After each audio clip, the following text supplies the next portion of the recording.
All right, let's set the scene. It's the spring of 1521. Europe's most famous and now most wanted man, Martin Luther, has just stared down the Holy Roman Emperor. He refused to take back a single word he'd written and was officially declared a heretic. You know what that meant. Anyone, anywhere, could kill him, no questions asked. And then, poof, he just vanishes. For everyone following him, it was like the world had just ended.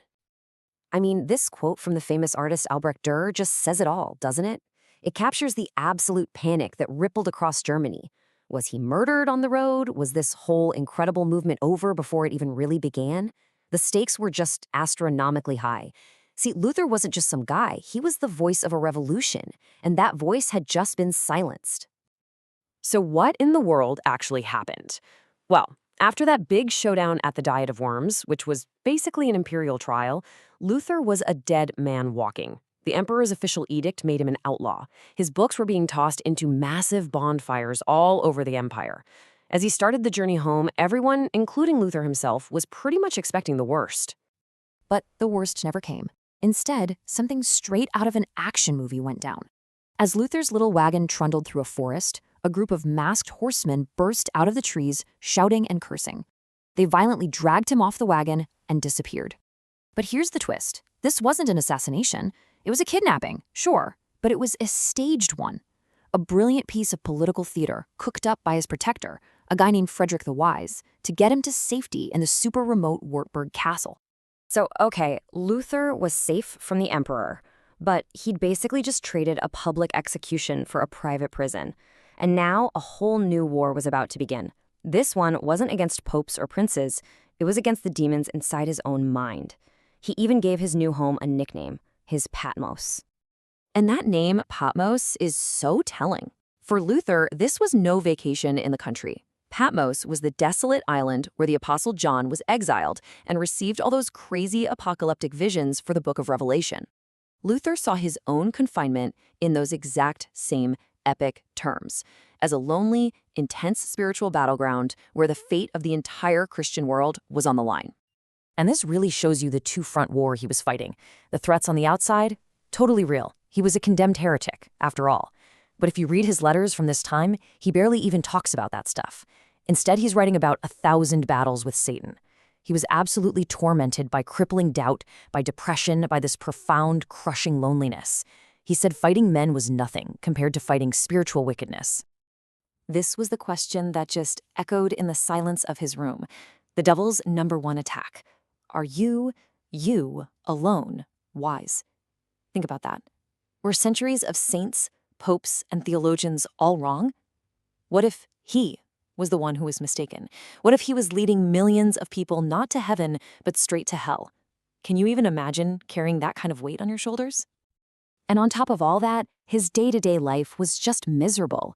He had to live in disguise as Junker George or Night George, growing out his hair and a big beard. He couldn't sleep. He had terrible digestive problems. They took him on a rabbit hunt one day to cheer him up, but he was just disgusted by the senseless cruelty of it. It all got to be too much. He wrote to a friend, "I'd rather burn on live coals than rot here." So you've got this guy, trapped in a castle, trapped in his own head, feeling like he's rotting away. How did he fight back? How do you overcome that kind of soul-crushing despair? Well, his answer would literally change the world. He didn't just pray his way out of it, he turned his prison into a one-man factory of ideas.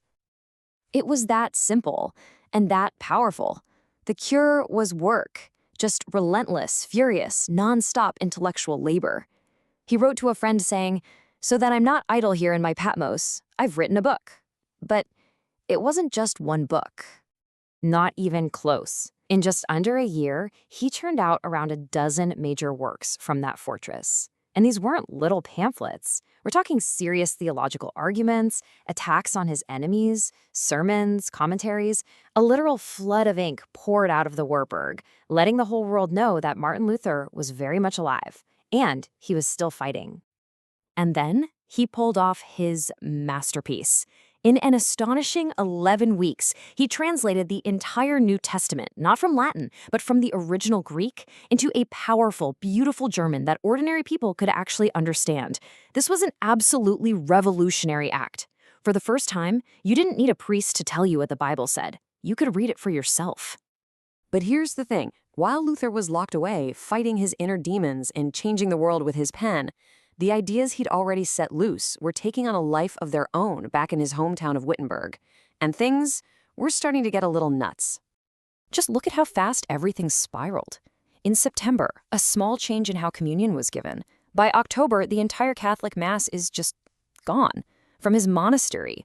A month later, one of his colleagues starts preaching against all church traditions, and popular violence breaks out. People start smashing things. By January, his own monastic order votes to basically dissolve itself, telling monks they're free to leave and get married. The whole thing was accelerating like a runaway train with no one at the controls. And you can really see this gap opening up between the idea and the reality. Luther preaches the priesthood of all believers, and what happens in Wittenberg? Priests and monks start getting married. He teaches that the Mass isn't a magical sacrifice, and people take that to mean they can bust up services and smash statues they think are idols. That liberty from man-made rules started looking a lot like a free-for-all to break any rule you didn't like. Luther's good friend and key ally, George Spalatin, just summed it up perfectly. The whole movement was splintering. There was no plan, no unity, just chaos. Everybody was just doing their own thing, interpreting Luther's ideas however they wanted. It was, in his words, a mess. Back in his castle, Luther is getting all these letters describing the chaos, and he's horrified. He wanted to reform people's hearts and minds, to bring them back to the core of the gospel. What he was getting instead was a social riot. The time for hiding was officially over. And this really gets to the heart of what Luther was afraid of. He was terrified that the deep spiritual core of his message was getting totally lost. The revolution was becoming shallow. It was less about faith and freedom in God, and more about silly arguments over whether a priest should get a certain haircut, what you should eat on a Friday, or what clothes you should wear. And that, right there, is the ultimate question. Luther had lit a spark, and that spark had turned into a wildfire. It was now burning completely out of control, and it was threatening to destroy the very thing he was trying to build. Could the man who started the fire possibly get it back under control? He knew what he had to do. The emperor's death sentence was still very much in effect. He was risking his own life and the life of his protector, but he didn't care. He made the decision. He was leaving the safety of the castle and riding straight back into the heart of the firestorm. The prophet was coming down from the mountain.